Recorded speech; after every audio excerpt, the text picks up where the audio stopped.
इस बिजनेस के बारे में बोलने की इच्छा इतनी होती है कि बोलने की इच्छा ही खत्म हो जाती है। और कहते हैं कि silence is the best way to express anything. लेकिन एक शायर की बात मुझे याद आती है और इस बिजनेस के लिए कितना सही है वो। एक दिन खुदा से मेरी मुलाकात हुई। मान लीजिए एक दिन खुदा से मेरी मुलाकात हुई, थोड़ी ही सही पर बात हुई। मैंने उनसे पूछा ये बिजनेस कैसा है?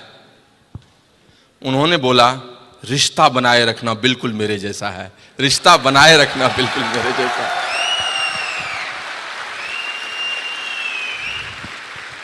दोस्त, कहां कहां से उठ के लोग इस बिजनेस में आ जाते हैं और इस बिजनेस में एक बार मिल जाते हैं और इसकी संगत में रंग जाते हैं तो बिजनेस और इनमें कोई फर्क ही नहीं रह जाता, दोनों एक जैसे हो जाते हैं। लाली तेरे लाल की जित देखो तित लाल, लाली देखन मैं गई मैं भी हो गई लाल। This is all about I can say about this business. You can't discriminate a successful person and the pulses of this business. Amway और ग्रिट वर्ल्डवाइड का जो कॉम्बिनेशन है, उस कॉम्बिनेशन की संगत और एक सक्सेसफुल पर्सनैलिटी जो इस बिजनेस में है, आप इस दोनों चीजों को डिस्क्रिमिनेट नहीं कर सकते, अलग नहीं कर सकते। That's why I always be excited about this business. बहुत ज्यादा बुद्धिमान होने के बाद आदमी तर्कों के जाल में घुस जाता है, लेकिन अगर उसको मौलिक ज्ञान, फंडामेंटल नॉलेज, इसको विजडम कहते हैं, वो आ जाए तो इसके अंदर जाता चला जाता है, घुसता चला जाता है, गहरे पानी में और पैठ लगाता है। और जब से मैंने इस बिजनेस के बारे में ठीक से समझा दोस्त, पीछे मुड़कर कभी नहीं देखा। यात्रा जारी है, लगातार जारी है, लेकिन पीछे मुड़ने की कोई बात नहीं है। सच बताता हूं आपको, I am so excited about today's function, specially आज जो हमारा रिकॉग्निशन हो रहा है फाउंडर डायमंडशिप के बारे में। आई मीन इस सीजन में कई जगह रिकॉग्निशंस हो रहे हैं। ब्रह्मपुत्र नदी के किनारे गुवाहाटी में मेरा ऑलरेडी रिकॉग्निशन हो चुका है। गंगा के किनारे पटना में भी होना है 29 को। लेकिन यमुना के किनारे दिल्ली की कुछ और ही बात है, मैं आपको बताता हूं। चाहे कुछ भी कर ले कोई राजनीति में, लाल किले में जब तक खड़ा नहीं होता है राजनीति पूर्ण नहीं होती है। I am telling you. सबको दिल्ली आकर ही यहां पर अपने नेतृत्व के शिखर पे जाना पड़ा है। So I am proud and privilege that I am in front of you people and I am recognised on Delhi stage. I am telling you, God bless all these Britt staffs and everybody.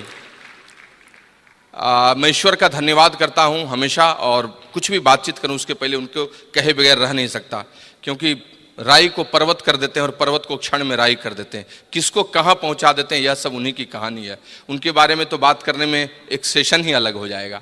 सबसे पहले उनको धन्यवाद, जिन्होंने, अनुराग कह रहे थे 84 लाख योनि में ये योनि दी, तो उनको सबसे पहले धन्यवाद जिन्होंने स्वस्थ शरीर सन्मति दिया, इस आर्यावर्त में भारतवर्ष, अखंड भारतवर्ष में जन्म दिया, पैदा किया और इतना स्वस्थ सब कुछ दिया ताकि कुछ कर सकें। I am so blessed. I mean the blessings always comes from. एक जोरदार ताली दीजिए ऊपर वाले उस ईश्वर के लिए।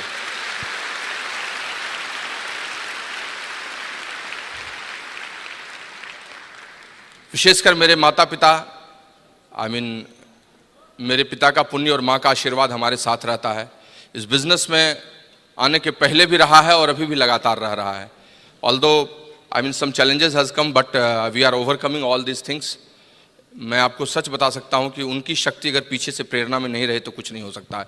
और जो लोग माँ बाप के लिए अच्छा नहीं सोचते हैं, जिंदगी उनके लिए अच्छा कभी नहीं सोच पाती है। I am frankly speaking to you, so you always pray to your parents. I am personally obliged to my all line of sponsorship, जिन लोगों ने आई मीन फ्रॉम स्क्रैच, जो शुरुआत से लेकर ऊपर तक वैल्यू एडिशन मुझ में किया है। मेरे इस पूरे व्यक्तित्व का योगदान उस समस्त मेरी उस वंशावली को है जो मंजरी किशोर रूप स्पॉन्सर से शुरू होती है, जो कुछ दिनों के लिए साथ रही थी और वहाँ से होते हुए बहुत ऊपर तक जाती है। किसी का भी नाम लें, आई मीन देवेश और अविनाश एंड रीना, संजय उपाध्याय, संजय गुप्ता से लेके आशीष प्रभा, और फिर none other than Anurag and Nidhi Agarwal. You can say, I mean मैं आपको सच बताता हूँ, इस बिजनेस में इस लाइन ऑफ स्पॉन्सरशिप का क्या महत्व है ये वही समझता है जो वहाँ से इन रसों को खींच पाता है। And specially Anurag and Nidhi has contributed in our life. हमारे लाइफ में पैराडाइम शिफ्ट उन्होंने ला दिया।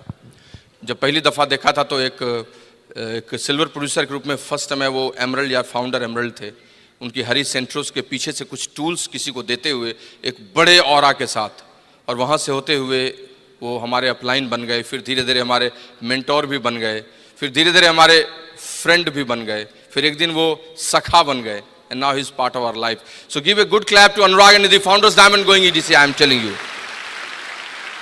I mean, special thanks to the whole country mentor Kanti and Lata Gala, and especially this Brit Worldwide Associates, जिन्होंने एक व्यक्ति को एक प्रवृत्ति के रूप में बना दिया, सिस्टम इतना बढ़िया से एस्टैब्लिश कर दिया कि मेरे जैसा आदमी भी जिसके पास मुश्किल से समय निकलता था, वो पार्ट टाइम इस बिजनेस को बिल्ड कर सका और बहुत आगे जा सका. I am telling you, I mean special thanks to all these persons, specially Britt staffs and Amway employ also. ये सब लोगों की देन है यहाँ पर मुझे यहाँ पर लाने और पहुँचने की. दोस्त, फाउंडर्स डायमंड बनने के पीछे में बहुत बड़ी कहानी नहीं है, वो कहानी तो डायमंडशिप तक ही हो गई थी.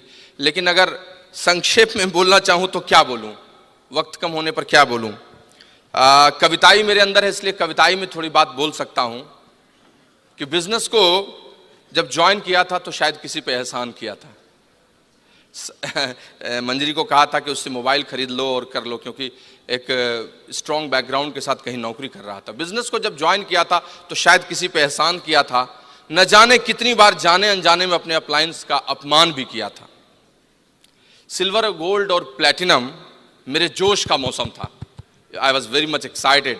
सिल्वर, गोल्ड और प्लैटिनम मेरे जोश का मौसम था. अगर सच बोलूं तो अकेले भी मुझ में बहुत दम था, अकेले भी बहुत सारी चीज कर रहा था. रूबी, सफायर और एमरल्ड जश्न की कहानी थी. बिजनेस मजबूत हो गया, ये उसकी निशानी थी. लेकिन दोस्त, डायमंडशिप शिखर पर पहुंचने की कहानी थी. जिसके लिए लोग सपनों का महल बनाते हैं, उसके अंदर हकीकत में पहुंचने की बात थी. और अगर फाउंडर्स डायमंडशिप की बात करूं तो ये बुनियाद कितनी मजबूत है, ये उसका उदाहरण है. अगर डायमंडशिप इस व्यवसाय में क्रांति है तो फाउंडर डायमंडशिप उस सफलता के बाद की शांति है. I can say you that's the true peace, you can say. नाम प्रियमवत सुनीता, बिहार में पैदा हुआ, भागलपुर में पढ़ा लिखा, बेगूसराय मौलिक जिला था जहां जन्म लिया. पिता प्रोफेसर थे, 4 भाई 2 बहन, कहानी आप जानते हैं. बचपन से ही खेलने और सपने देखने दोनों के में मज़ा बहुत आता था. पढ़ाई सिर्फ इसलिए करता था क्योंकि एक मजबूरी थी. माँ का मार और त्वचा मेरी थोड़ी संवेदनशील थी, फेल न हो जाऊं, पीछे न हो जाऊं, इसका डर था, इसीलिए पढ़ाई की. खूब अच्छी पढ़ाई की, इंजीनियरिंग में गया, +2 किया, उसके बाद इंजीनियरिंग का 4 साल बहुत मस्ती किया. वहाँ से निकल के अच्छी नौकरियाँ मिली, नौकरियों को किया, फिर और अच्छी नौकरी की तलाश में गया, सिविल सर्विसेज किया, सिविल सर्विसेज में क्वालिफाई किया, अच्छी नौकरी भी मिल गई और फिर लगा जैसे कि पूरी ज़िंदगी बदल गई. लेकिन दोस्त, ऐसा कुछ नहीं हुआ. औसत मध्यवर्गीय जिंदगी की तलाश औसत मध्यवर्गीय जिंदगी में ही छिप जाती है. हम भी 3-4 वर्षों में समझ गए कि जिस ट्रेन पे चढ़ा हूं उसकी रफ्तार 120 किलोमीटर पर आवर है और 250 किलोमीटर पर आवर या 50 किलोमीटर 500 किलोमीटर पर आवर से ये ट्रेन चल नहीं सकती है. तो इस ट्रेन से जितने देर में सफ़र पूरा किया जा सकता है वहीं तक जा पाऊंगा, चाहे ट्रेन में बैठे रहूं, सोऊं या खूब दौड़ूं. और जिस दिन ये बात समझ में आ गई, अंदर से मन उदास हो गया. लेकिन और क्या करता, best of the best education किया ही था, best of the best job लिया ही था. विकल्प कुछ समझ में नहीं आता था. उदारीकरण का ऐसा माहौल नहीं था, बिहार में ऐसा वातावरण नहीं था. और सिवाय इसके कि अपनी नौकरी में ही अपने आप को समझा के रहूं, छोटे छोटे ताजमहल को खोजूं, बड़े ताजमहल देखने के बदले सारी चीज़ों को छोटा कर लूं और अपनी ज़िंदगी में यही समझूं कि इतना भी कोई कुछ कैसे कर पाता है. बस इसी में अपने आप को बंद कर लिया था. दोस्त, जिंदगी हाँफ रही थी, भाग रही थी, लेकिन जिंदगी को कोई उत्तर देने वाला नहीं था. और इसी बीच में एक लड़की आती है, रविवार को प्लान दिखाती है, बिजनेस में आता हूँ, एक बड़े फंक्शन सेमिनार में जाता हूँ, पैराडाइम शिफ्ट हो जाता है, चीज़ें बदल जाती हैं और फिर गंभीर सीरियस हो जाता हूँ इस बिजनेस में. दोस्त, एक शब्द है जिसको कहते हैं देखना और एक दूसरा शब्द है जिसको कहते हैं दृष्टि, विजन. देखता बहुत है लोग, लेकिन दृष्टि बहुत कम लोगों के पास होती है. और दृष्टि जिस दिन आदमी को मिल जाती है, आदमी उसी दिन से निर्णय लेता है किसी चीज के बारे में.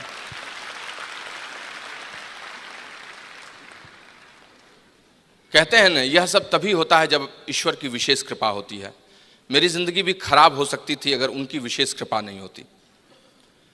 उनकी विशेष कृपा हुई, मैं इस बिजनेस के मर्म को समझ गया कि मेरी औकात नहीं है कि मेरे पास अभी 50 करोड़ रुपए हों कि मैं एक सिस्टम क्रिएट करूं अलग से 500 एम्प्लॉय रखकर। मेरी औकात अब नहीं रही कि मैं सचिन तेंदुलकर या अमिताभ बच्चन अचानक से बन सकता हूं। लेकिन हाँ, इस बिजनेस ने जो टाइम कंपाउंडिंग का एक सिस्टम क्रिएट करने का तरीका सिखाया है, जहां मैं बचे समय में मेहनत करूं और मेहनत करके 2-3 घंटे रोज लगा के आगे बढ़ूं, तो शायद आने वाले दिन में एक ऑर्गेनाइजेशन स्टैब्लिश कर सकता हूं और फिर धीरे धीरे वहीं पहुंच सकता हूं, उसी एंटरप्रेन्योरशिप को ले सकता हूं जिसकी चाहत सबको होती है। और जैसे ये बात समझ में आई, फिर पीछे मुड़कर नहीं देखा।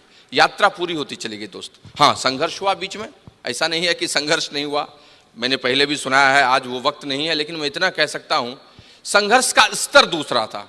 ऐसा नहीं था कि पैसे की कमी थी, या ऐसा नहीं था कि काम करना मुझे नहीं आता था, लेकिन अंदर का संघर्ष बहुत था। लोगों की आलोचनाओं को सुनना था, लोग कुछ न कुछ बोलते थे। लीक से हटकर चलने पर लोगों का दृष्टिकोण शुरुआती दौर में अलग होता है, जब आप सफल हो जाते हैं तब दूसरा हो जाता है। वो सब चीजें थी। उनका संघर्ष बहुत बड़ा था। लोग कहते थे, प्रेमवत क्यों साबुन बेचते हो, इतने अच्छे अधिकारी हो, क्या कम गया है तुमको, कुछ दूसरा काम करो। लोग कहते थे, भाग रहे हो पैसे के पीछे में। लोग भौतिकवादी समझने लगे। लोगों के दिमाग में चला गया कि ये अपनी जिंदगी को बर्बाद कर रहा है। और इन आलोचनाओं से बचने का तरीका बड़ा मुश्किल होता है दोस्त। लेकिन जब आपकी बात आपको समझ में आ जाए और अगर आप लक्ष्य पे लगे हुए हैं, तो फिर आप लोगों की आलोचनाओं को नहीं देखते हैं, इधर उधर नहीं देखते हैं, आप सिर्फ अपने लक्ष्य की ओर देखते हैं। आप सिर्फ उन्हीं चीजों को फोकस करते हैं जिससे आप ग्रोथ ले सकते हैं। निराला ने एक बड़ी अच्छी कविता लिखी है उन यूथ्स के लिए, उन युवाओं के लिए जो आगे बढ़ना चाहते हैं और इधर उधर नहीं देखते हैं। मैं आपको सुनाता हूं। उन्होंने लिखा है कि युग का जुआ मत देख दाएं और बाएं, don't see left and right, मत देख दाएं और बाएं, झांक मत बगलें, न अपनी आंख कर नीचे। अगर कुछ देखना है तो देख अपने वो वृषभ कंधे, जिन्हें देता चुनौती सामने तेरे खड़ा युग का जुआ। अपने कंधे को देखो, अपने स्ट्रेंथ एंड वीकनेसेस को देखो, वही तुमको वही आप आगे ले जाएगा। दोस्त, सपने को मरने नहीं देना है, उस समय लक्ष्य की ओर चलना है। और सपने मर जाते हैं तो व्यक्ति ही मर जाता है। उपास ने कहा है ना कि आदमी रोज दफ्तर जाने से नहीं मरता है, आदमी कम खाने से नहीं मरता है। रोज जाइएगा दफ्तर तो मर नहीं जाइएगा आप। आदमी रोज दफ्तर जाने से नहीं मरता है, आदमी कम खाने से नहीं मरता है। लेकिन जिस दिन उसके सपने मर जाते हैं, आदमी उसी दिन मर जाता है। लाश चलती है, उसके बाद लाश सरवाइव करती है। मैंने उसी दिन से निर्णय लिया, संघर्ष से निकला, संघर्षें हुई, बहुत सारी बातें हुई। स्पेशली एमरल्ड से डायमंड और डायमंडशिप से फाउंडर डायमंडशिप में बहुत चीजें देखा। बहुत सारे स्लाइड्स हैं, जिन स्लाइड्स को मैं दिखाऊं तो आपको मजा आएगा, देश से रहेगा, अच्छा लगेगा। एक बड़ा सक्सेसफुल ऑफिसर जिसके कमरे में 40 लाख से नीचे टैक्स देने वाला आदमी नहीं अंदर जाता हो, वो रात को 1 बजे 1:30 बजे जाड़े में एक 3rd क्लास के कूपे में, चूंकि उसको सवेरे 7 बजे भागलपुर में मीटिंग लेनी है, उसमें 2 बॉगी के चेयर्स के बीच में ऐसे ठंड से बचते हुए सिकुड़ के जा रहा हो और सवेरे मीटिंग लेने जा रहा हो। जो एलएस ट्रिप से फ्लाइट से आ रहा हो, उसके पास समय की कमी हो, फिर कलकत्ता से फ्लाइट पकड़ के रांची चला जा रहा हो, वहां मीटिंग लेके नाइट आउट्स करके 4 बजे सवेरे बस में लग के फिर पहुंच रहा हो और सीधे ऑफिस जा रहा हो। These were struggles, my struggles were और डिफरेंट टाइप। मैं रात को शनिवार की रात की फ्लाइट पकड़ता था पटना से और रात को लैंड करता था दिल्ली में, और सोमवार की पहली फ्लाइट पकड़कर फिर पहुंच जाता था और अपने दफ्तर में रहता था। नहाना बाद में होगा, देखा जाएगा। ठंड के दिन में ऐसे भी कितने लोग नहाते हैं। एक बार एक रेक्सोना की लड़की ने एक मार्गो के लड़के से प्रेम कर लिया। रेक्सोना की लड़की ने मार्गो के लड़के से प्रेम कर लिया। उसने कहा, आई लव यू, मैं तुमको अपना लाइफ बॉय बनाना चाहती हूं। दोनों में प्यार पियर्स की तरह साफ और सफेद था। फिर दोनों की शादी ब्रिज के गार्डन में हुई, जिसमें लक्स, फा, विवेल सब लोग आए, और शादी के बाद दोनों के जुड़वा बच्चे हुए, जिसका नाम जॉनसन एंड जॉनसन था।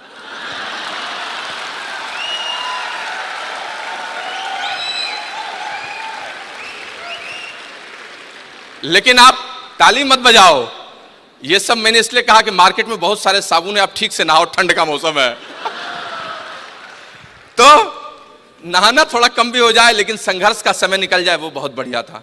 दोस्त, संघर्षों का स्तर अलग अलग होता है, किसी को पैसे कम है, किसी को समय कम है, किसी का संघर्ष दूसरे ढंग का है। हमने भी संघर्ष देखा और संघर्ष से निकलते चले गए, जिंदगी ठहरी नहीं, काम करते रहे, काम करते रहे, काम करते रहे। बहुत बड़ी टीम हुई, फिर डायमंड क्वालिफिकेशन में गए, उस समय 60 किलोमीटर दूर ट्रांसफर था, उसमें भी काम करते गए। और दोस्त, महत्वपूर्ण यह होता ही नहीं है कि आपको कहाँ पहुंचा दिया गया है, महत्वपूर्ण यह है कि आप तन मन धन से इस बिजनेस के क्वालिफिकेशंस के लिए लगे हो कि नहीं। You will not believe it, 8:30 बजे मैं अपनी गाड़ी से निकलता था 10:05 में ऑफिस पहुंचने के लिए, और जिस रास्ते में जाता था उस रास्ते में कई लोग जाने लगे। उसी आरा से 4000 पीवी मेरी छठी लेग में निकली थी। आज तो उस लेग से बहुत सारी चीज निकल रही है। भगवान ने जानबूझकर मुझे ट्रांसफर कर दिया ताकि छठी लेग में तुम 6000 से अधिक पटना से नहीं कर सकते थे, 4000 वहीं से आएगा। ईश्वर की विशेष कृपा होती है जब भी आपके साथ कुछ घटित होता है। मैं आपको बताता हूं, you accept it as it is and you see that things will come to you. आपका हर प्रयास बेकार कभी जाएगा भी नहीं, कभी यहां से कभी वहां से चीजें मिलेंगी और चीज बदलती चली जाएगी। व्हेन वी बिकेम डायमंड, चीजें बदल गई, ऐसी बदली कि हम आपको बता नहीं सकते। नज़ारा ही बदल गया, बिहार का नज़ारा बदल गया, झारखंड का नज़ारा बदल गया। मोमेंटम इतना आने लगा कि कोई महीना नहीं था जिस महीने हम 3-4 प्लेटिनम्स नहीं गिरने लगे। हम लोग तो स्तब्ध थे, कभी 10,000 पीवी को तरसते थे, आज टोकरी में पिन बरसते हैं। The only difference is that कैसे ये बदल गया, सब कुछ बदलता चला गया। और फिर चीज़ें बदलने लगेंगी, कंसोलिडेशन होने लगे, जिंदगी का नज़रिया बदल गया, हम लोग सक्सेसफुल लगने लगे। फिर फाइनेंस बहुत बदल गया, पैसे का स्तर बदल गया, जीवन बदल गया, चरित्र बदल गया, व्यक्तित्व बदल गया, घर बदल गया, गाड़ी बदल गई, सब कुछ होने लगा। ये सब कुछ इसी का साइड इफेक्ट्स था। मैं आपको बता नहीं सकता हूं कितनी अच्छी जिंदगी हो गई उसके बाद। मैं बहुत ही शेयर नहीं कर सकता बिकॉज ब्रिट ने मुझे कुछ टॉपिक्स भी दे दिया है बोलने के लिए। सो मैं आपको सिर्फ इतना बता सकता हूं कि दोस्त, एक संपूर्ण व्यक्तित्व के लिए 3 चीजें बहुत जरूरी होती हैं जो आपके चरित्र का निर्माण करती हैं। आपका वर्क एथिक्स, आपकी पर्सनैलिटी जिसमें एक्सटर्नल इंटरनल दोनों है, और सबसे अधिक आपका कंडक्ट और एटीट्यूड जो होती है। इस तीनों को मिलाकर एक सुंदर व्यक्तित्व का निर्माण होता है। इस बिजनेस ने मेरे चरित्र को भी बदल दिया, मेरी कार्य क्षमता को बदल दिया, वर्क एथिक्स को बदल दिया, और मेरे यू कैन से दैट जो सोच का नजरिया था, एटीट्यूड और कंडक्ट, उसको भी बदल दिया। और ये सब यहीं से हुआ दोस्त, सब यहीं से हुआ।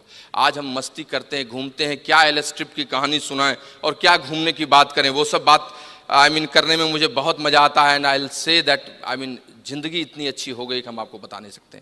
पिछले साल जब हम लोग फाउंडर डायमंडशिप ट्रैक कर रहे थे तो सुनीता की बड़ी इच्छा थी कि प्रेमवत तुम थोड़ा मेहनत करो तो तुम इस बार फाउंडरशिप चले जाओगे।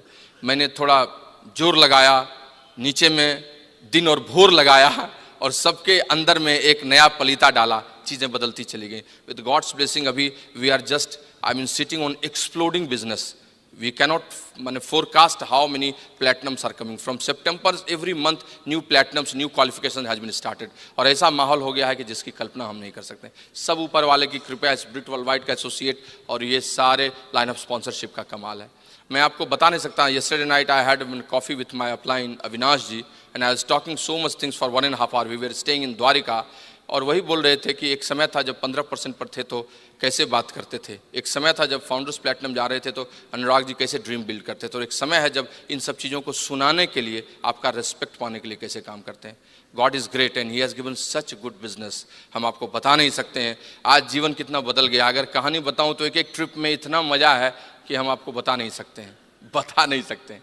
लेकिन इस सब के पीछे में जिस एक शख्सियत का बहुत बड़ा योगदान रहा है, जिसको मैं हमेशा मस्ती से, मजाक से कहता हूँ, लेकिन वो मेरे 3 बच्चों की माँ है, मेरे जैसे अरबी घोड़े को पकड़े रहती है, मेरी धर्म पत्नी, मेरी गरम पत्नी, जिसको मैंने सालों साल से प्यार किया है। 100 साल पहले मुझे तुमसे प्यार था, आज भी है और कल भी रहेगा। पहले मैं इसके लिए गाता था ये रेशमी जुल्फें, ये सरबती आंखें हैं। आजकल गाता हूँ साड़ी के फॉल से तुझे मैच किया रे, कभी छोड़ दिया रे, कभी कैच किया रे। But I am telling you she is awesome. इसने मेरी जिंदगी में इतना बड़ा इंद्रधनुषी बदलाव किया है जिसकी आप कल्पना नहीं कर सकते हैं। और the best thing is that कि मेरे हताशा के क्षणों में बस सिर्फ इतना कहती है कि तुम प्रेमवत क्यों थोड़ा सा भी हताश निराश हो रहे हो, तुम कितना कर सकते हो तुमको पता नहीं है। अगर मैं हनुमान हूं तो ये मेरी जामवंत है। Give a good clap to her. Thank you Premvat. Hello friends, good evening. नाम सुनीता प्रियमवत और मैं भी बिहार से ही बिलोंग करती हूँ और बहुत मज़े में लाइफ चल रही है। मैं थोड़ा सा अपना स्टोरी बताऊंगी, टाइम बहुत कम है और थोड़ा सा टॉपिक पे भी बात करूंगी। और मैं भी मिडिल क्लास फैमिली से ही बिलोंग करती हूँ और बहुत अच्छे डिसिप्लिन लाइफ मैंने बिताया है और अच्छे से पढ़ाई लिखाई की। और पहले प्रियमवत फ्रेंड्स थे, बाद में मेरे जीवन साथी हो गए और लग रहा था कि सब कुछ मिल गया, क्योंकि बचपन से मैं बहुत ड्रीमर तो नहीं थी, ऐसा नहीं लगता है अभी भी मुझे, बट समझदार ज़रूर थी। लगता था एक लाइफ पार्टनर बहुत अच्छा इंसान होना चाहिए, उसके बाद सारे ड्रीम्स खुद निकलने लगते हैं और पूरे हो जाते हैं। तो प्रियमवत के रूप में मुझे मिला, सब कुछ मिल गया। और जब प्रियमवत बहुत बड़े ऑफिसर थे एक टाइम में, मैं उनकी वाइफ थी, तो लग रहा था कि उसमें और ऐड हो गया। लग रहा था बहुत ही खूबसूरत लाइफ और मैं मुझे जो चाहिए, मैं जो चाहूँगी सब मुझे मिलेगा। और इस तरह से मेरी लाइफ शुरू हुई और लग रहा था कि अब चलेगी इसी तरह life. But in the mean time ये बिज़नेस आया मेरे लाइफ में। मैं फर्स्ट डे इस बिज़नेस को नहीं देखी थी, बट प्रियमवत का एक्साइटमेंट इतना ज़्यादा था कि बिज़नेस करने के लिए मैं मजबूर हो गई। और मैं तो यही बोलूँगी कि जिस दिन बिज़नेस में नहीं समझी उस दिन भी बिज़नेस को किया और बिज़नेस करते करते मैं बहुत जल्दी सिल्वर गई, सब कोई कहानी जानते हैं। और तब मैं बिज़नेस में सीरियस हुई और तब से अभी तक मैं मुड़ के नहीं देखी, क्योंकि ये बिज़नेस का कुछ चीज़ है शायद मेरे में पहले से था और इसके फीचर मुझे बहुत पसंद आते थे और मैंने बहुत मन से इस बिज़नेस को बिल्ड किया। और बिज़नेस शुरुआत में जब बिल्ड करता है कोई भी लोग, तो मुझे नहीं पता था कि इतना अच्छा इसका रिज़ल्ट होगा। और सारे पिन आए मेरे पास और एक टाइम आया जब हम लोगों ने डिसाइड किया कि अब हम लोग को डायमंड जाना चाहिए। और हम लोग तैयारी किए। उस समय मेरा बेटा हुआ था, बहुत छोटा था। मैं यही बोलूँगी कि लेडीज़ को छोटे छोटे चीज़ रोकते हैं, बट नहीं रुकना चाहिए, क्योंकि बहुत मज़ेदार लाइफ होता है जब ये बिज़नेस बिल्ड हो जाता है। और एज ए डायमंड लेडी आप अपने लाइफ को करते हो। आज मुझे खुद अपने लाइफ को लगता है कि इसको याद करूँ या किसी को बताऊँ तो लगता है खुद की नज़र लग जाएगी। 3 इतने प्यारे प्यारे बच्चे हैं मेरे, बहुत समझदार, क्योंकि ब्रिट से जुड़े हुए हैं हम लोग। और जहाँ ब्रिट सिस्टम है, जिस घर में एमवे का पैसा और ब्रिट सिस्टम जहाँ है, उस कॉम्बिनेशन में बच्चे बहुत अच्छे पलते हैं। इसका भी रिजल्ट बहुत अच्छा है। तीनों बच्चे छोटे हैं, बहुत समझदार और बहुत प्यारे हैं। प्रियमवत ऐसा जीवन साथी मिला मुझे, बहुत अच्छे इंसान है जो हंसाते रुलाते मेरे लाइफ को यहाँ तक लाए, बहुत स्ट्रॉन्ग लाइफ स्टाइल दिया मुझे। और शायद ये नहीं रहते तो मैं इस बिज़नेस को बिल्ड नहीं कर पाती या इस बिज़नेस को समझ भी नहीं पाती। मैं बहुत थैंक्स करती हूँ गॉड को कि ये सब कॉम्बिनेशन के साथ ये बिज़नेस मिला मुझे। और मैं ऐसे ही डिसीजन लेके डायमंड गई और बहुत छोटे छोटे काम करने होते थे उस समय और बहुत सेक्रीफाइस किए हमने भी। ऐसे जब रिजल्ट होता है तो लगता है कि यूं ही रिजल्ट आ गया, बट ऐसा नहीं है।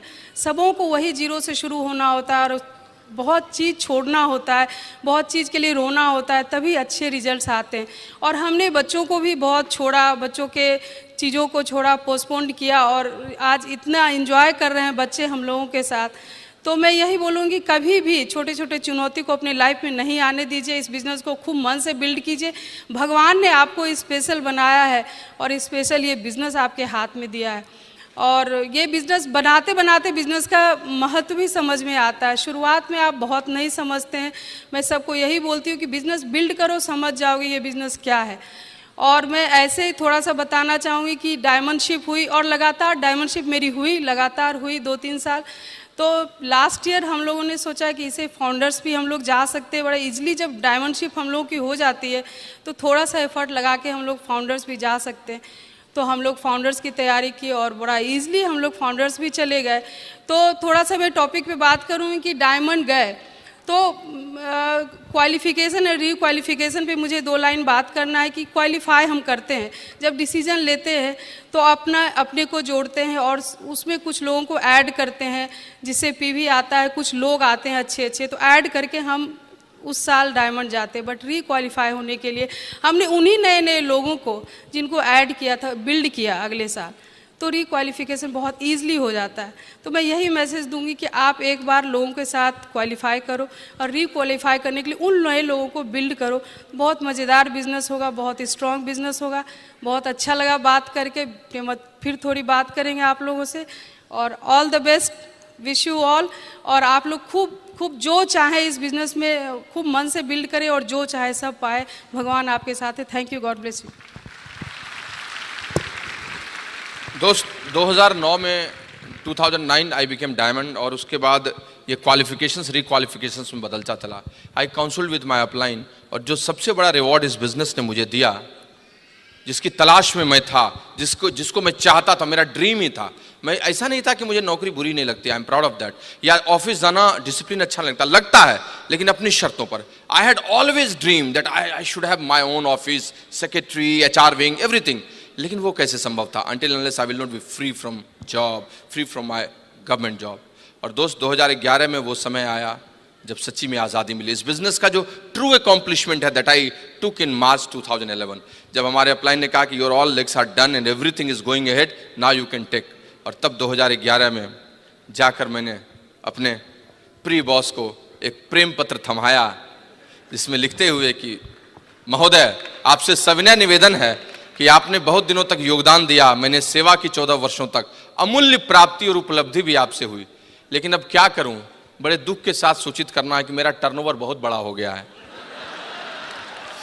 बिजनेस में बहुत प्लैटिनम्स, एमरल्ड्स हो गए हैं, और अब वक्त है जब मैं आपसे विदा लूं। कृपया कारण नहीं पूछिएगा, लेकिन अगर उत्सुकता बनी रहे तो 11 बजे रविवार को रविंद्र भवन में ओपन मीटिंग में आ जाइएगा।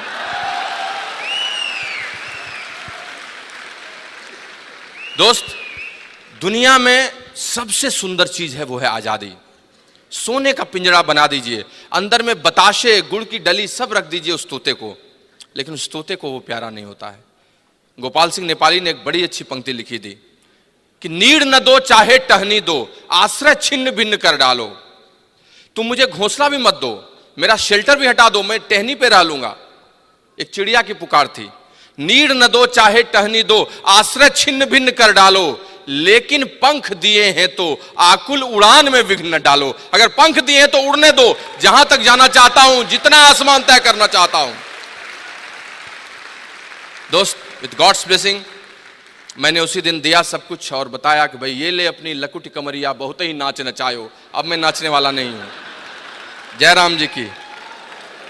और today I have my own office, own board of directors chamber, own conference hall, सारा प्रोजेक्टर लगाकर PPT, my HR wing, my secretary। अभी भी 10:30 से 11 बजे 12 बजे ऑफिस जाता हूँ, ऑफिस बॉय खोलता है, चाय पीता हूँ, मस्ती करता हूँ, काम करता हूँ, शाम को निकल कर किसी और जगह पर प्लान भी दिखाता हूँ, सारा काम करता हूँ। But now my life is my life, I am living my life, that's the true way entrepreneur can live, I am telling you friends. लेकिन ये सब अचानक से नहीं हुआ, सब कुछ लगातार हुआ, क्वालिफाई करके और रिक्वालिफाई करके। I can't, share all those topics in, 9-10 minutes, but I can say some glimpses to you. Qualification किसको कहते हैं? क्वालिफिकेशन करते हैं आप किसी भी पिन के पैरामीटर्स को पूरा करते हैं। तो प्लैटिनम 6 महीना 10,000, एमरल्ड 3,10,000 6 महीने, डायमंडशिप 6,10,000। लेकिन क्या इसी को क्वालिफिकेशन कहते हैं? नहीं। क्वालिफिकेशन का मतलब किसी के लिए होता है ईयर ऑफ हंगर, भूख का वर्ष। क्वालिफाई किसी साल वही करता है जिसके लिए वो साल भूख का साल होता है, ईयर ऑफ हंगर होता है। क्या आपका है? आप क्वालिफाई कर जाइएगा। उसको करने के लिए एक डीपीआर बनाइए, डिटेल प्रोजेक्ट रिपोर्ट बनाइए, फुल थ्रॉटल एक्शन कीजिए और पीछे से बैकअप भी रखिए, कहीं ये गड़बड़ हुआ तो ये नहीं, तब आप उस साल क्वालिफाई कर जाइएगा। What about रिक्वालिफिकेशन? रिक्वालिफिकेशन किसको कहते हैं? वही काम फिर से कर डालिए, 10,000 पीवी फिर से 6 महीने अगले साल कर डालिए। लेकिन क्या यही रिक्वालिफिकेशन का मतलब होता है? ये तो सरफेस का मतलब है, ऊपर का मतलब है, अंदर का कुछ और मतलब है। अंदर का मतलब है फिक्सिंग योर बिजनेस वॉल्यूम। ये दूसरा लेयर है रिक्वालिफिकेशन का। अगर आप बिजनेस वॉल्यूम को फिक्स करने में सक्सेसफुल हो जाते हैं तो आप रिक्वालिफाई हमेशा करते हैं। लेकिन क्या यहीं तक बात खत्म हो जाती? नहीं, तीसरा लेयर भी है। तीसरा लेयर क्या है? तीसरा लेयर है if you are creating new leadership then you will always requalify. सच्चा अर्थ है कि आपके ग्रुप में नीचे क्रिएट हो रहे हैं नए नए लीडरशिप, ब्रेकिंग न्यू पिंस हो रहे हैं, तो आप रिक्वालिफाई कीजिएगा। और इसीलिए रिक्वालिफाई को मेंटेनेंस मत समझिए, बहुत गलत शब्द है। रिक्वालिफाई का मतलब ग्रोथ है, इट इज नॉट मेंटेनेंस। रिक्वालिफाई वही करता है जो ग्रो करता है। रिक्वालिफाई वही करता है जो नीचे के 12-15 को फिर से न्यू प्लैटिनम्स में बदलता है। किसी की लेग प्लैटिनम लेग तभी हो सकती है जब अगले साल उसके नीचे कोई एक नया प्लैटिनम ले जाए। कैसे ये संभव है? कैसे हम कर सकते हैं? कैसे कोई आदमी क्वालिफाई से रिक्वालिफाई हमेशा करता है? हमारे न्यूट्रलाइट में इसके बारे में बताया गया है, which we should understand, I am telling you. एक शब्द है जिसका नाम है हेल्थ, और एक शब्द है जिसका नाम है ऑप्टिमल हेल्थ। हेल्थ समझते हैं किसको कहते हैं, और ऑप्टिमल हेल्थ भी आप समझते हैं न्यूट्रलाइट के थ्रू। ऑप्टिमल हेल्थ के 4 पिलर्स होते हैं। हेल्थ मतलब अच्छा, ठीक ठाक सब कुछ है, चल रहा है बढ़िया, लेकिन ऑप्टिमल हेल्थ, हेल्थ का, स्वास्थ्य का सर्वश्रेष्ठ रूप है, वही कहलाता है ऑप्टिमल हेल्थ। जो लोग ऑप्टिमल हेल्थ अचीव करते हैं, हेल्थ उनका लगातार रिक्वालिफाई करते रहता है, कभी कोई दिक्कत नहीं आती है। ऑप्टिमल हेल्थ के क्या पैरामीटर्स हैं? Positive mental attitude, adequate exercise, proper rest and proper food supplement, food diets, ये 4 पैरामीटर्स हैं। Friends, in the same way qualification और रिक्वालिफिकेशन में भी यही डिफरेंस है। क्वालिफिकेशन, कोई आदमी क्वालिफाई कौन करता है? जो लीडर होता है, लीडरशिप होती है। और रिक्वालिफाई कौन करता है? जिसके अंदर ऑप्टिमल लीडरशिप होती है। एक है लीडरशिप, एक है ऑप्टिमल लीडरशिप, एक है लीडरशिप, एक है ऑप्टिमल लीडरशिप। और जिसके अंदर में ऑप्टिमल लीडरशिप है, ही ऑलवेज रिक्वालिफाई। क्या इसके पैरामीटर्स हैं? इसके भी 4 पैरामीटर्स हैं। कौन कौन पैरामीटर्स हैं? संक्षेप में, समय कम होने के चलते मैं आपको बताता हूं। The first parameter is conducive atmosphere, conducive environment. जो लोग अपने ग्रुप में कंड्यूसिव एनवायरनमेंट बनाते हैं, वो ऑप्टिमल लीडरशिप की ओर जाते हैं। The second parameter is highest order of work ethics. जिनका वर्क एथिक्स, कार्य संस्कृति बहुत अच्छी है, वो ले जाते हैं। The third parameter is attitude and conduct, सोच और आपका सही व्यवहार। And the fourth parameter is vision, vision कैसा आपका है। ये 4 पैरामीटर जो लेते हैं, ऑप्टिमल लीडरशिप उन्हीं को आती है। पहला पैरामीटर क्या है? Conducive atmosphere. I don't want to say, मैं ज़्यादा बोलना नहीं चाहता हूं, बस इतना कहना चाहता हूं कि अपने ग्रुप में जो सही वातावरण बनाते हैं, थर्मोस्टेट का रोल क्रिएट करते हैं, ऑप्टिमल लीडरशिप वहीं आती है। थर्मोमीटर नहीं बनते हैं। प्रॉपर गेटिंग स्टार्टेड, रात को नाइट आउट्स, उसके साथ ओपन मीटिंग, पेस मीटिंग का इंपॉर्टेंस, ये सब जो लोग कंसिस्टेंटली एंड परसिस्टेंटली करते हैं, लीडरशिप वहाँ ऑप्टिमल लीडरशिप में बदलती रहती है। द सेकंड चीज है highest order of work ethics. Work ethics बहुत बड़ी चीज है। किसको कहते हैं highest order of work ethics? Maximum action as per situation and condition for yourself and your downlines, this is called highest order of work ethics. आपकी उच्च कार्य संस्कृति क्या है? जो आपकी स्थिति है और जितना आप काम कर सकते हैं, उसी में अपने लिए और अपने ग्रुप के लिए जो सबसे अधिक काम करता है, वो कहलाता है highest order of work ethics.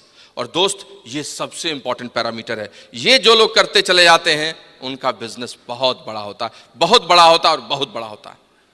दोस्त, इस बिजनेस में बोलने से काम नहीं चलता है। लगातार क्वालिफाई करने के लिए वही करते रहना होता है। आपको एक्शन जोन में रहना होता है। You have to always in action zone. You have to swim on your calendar and your downlines calendar. और जो लोग ये लगातार करते हैं, उनका बॉडी लैंग्वेज बदला रहता है, उनकी भाषा बदली रहती है, उनके ग्रुप में चीजें बदलती रहती हैं, वो प्लान भी दिखाते रहते हैं, वो काम करते रहते हैं, वो उन्हीं लोगों पर फोकस करते हैं जिनके साथ काम करना है। रोने से कुछ नहीं इस बिजनेस में होता है। लीडरशिप ऑप्टिमल लीडरशिप में कभी नहीं बदलती है। सोचने से कुछ नहीं होता है। वो कहते हैं ना कि ख्वाहिशों से नहीं गिरते फूल झोली में, वक्त की शाख को हिलाना होगा। ख्वाहिशों से नहीं गिरते हैं फूल झोली में, वक्त की शाख को हिलाना होगा। कुछ नहीं होगा अंधेरों को बुरा कहने से, अपने हिस्से का दिया खुद जलाना होगा। अपने हिस्से का दिया खुद जलाना होगा। मेरी तो वो लेग चली गई, मेरी तो वो लेग चली गई, मैं तो कुछ नहीं कर पा रहा हूं, था इतना बढ़िया था 15% पर वो नहीं जा रहा है। रोते रहने से, उनके लिए कुछ करने से कुछ नहीं होगा। वो 15% कभी नहीं जाएगा। वो आपके जीवन का बेताल है जो नहीं जाना चाहता है।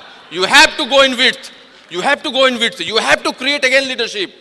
वो बैठा रहेगा, कर लो ना, मैं तो, तुम कितना भी सोचो, मैं तो जाऊंगा नहीं, प्लेटिनम एमराल्ड कैसे जाओगे? और आपके कंधे पर फिर बैठेगा वो ससुरा कलमुहा। लेकिन अगर आप विड्थ में क्रिएट कर रहे हैं, चीजें कर रहे हैं, प्लान दिखा रहे हैं, लोगों के साथ काम कर रहे हैं, आपके लिए चीजें बदलती रहेंगी। इस बार नहीं, अगली बार, इस बार नहीं, ये कपल नहीं, ये कपल, ये कपल नहीं, ये कपल। डुबकियां तल में गोताखोर लगाता है, जा जाकर खाली हाथ लौट आता है, तो क्या फर्क पड़ता है? डुबकियां तल में गोताखोर लगाता है, जा जाकर खाली हाथ लौट आता है। मिलते न सहज ही मोती उसको पानी में, बढ़ता दूना उत्साह इसी हैरानी में। लेकिन मुट्ठी उसकी खाली हर बार नहीं होती है, कोशिश करने वालों की हार नहीं होती है। The person who shows plan, they rock there, they always rock. वो रॉक करते हैं, बैठने वाले लोग नहीं रॉक करते हैं, सोचने वाले लोग नहीं रॉक करते हैं, सोचने वाले लोग नहीं रॉक करते हैं। एक बार एक मारवाड़ी पत्नी ने अपने पति को कहा, अन्यथा नहीं लीजिएगा, मारवाड़ी पत्नी ने अपने पति कहा, ए जी सोचू थारे साथ अमेरिका घूम लूं, कितने पैसे लागी? पति ने कहा, कौन नहीं पैसे लागी, कोई पैसा नहीं लगता है। पत्नी ने कहा क्यों? पति ने कहा सोचन के पैसे लागी। कुछ लोग सोचते हैं कि वो ईडीसी जाएंगे, सोचते हैं कि इस बार क्वालिफाई करेंगे। सोचने से दोस्त नहीं होता है। कुछ लोग प्रोस्पेक्ट ढूंढते हैं, ला दीजिए प्रोस्पेक्ट, हमको किसी तरह से ला दीजिए, मिल जाएगा। एक बार औरंगजेब ने अपने सेनापति को कहा कि दुश्मन कहां है बताओ। तो सेनापति ने कहा कि सम्राट, हम लोग मुगल हैं, गूगल नहीं, खोजेंगे नहीं। आपका प्लान गूगल नहीं है, खोजेगा आपके लिए। You have to go and show the plan, you have to do all this ethics, I am telling you, वही आपके लिए होगा। हमें वैसे लोगों की जरूरत नहीं है।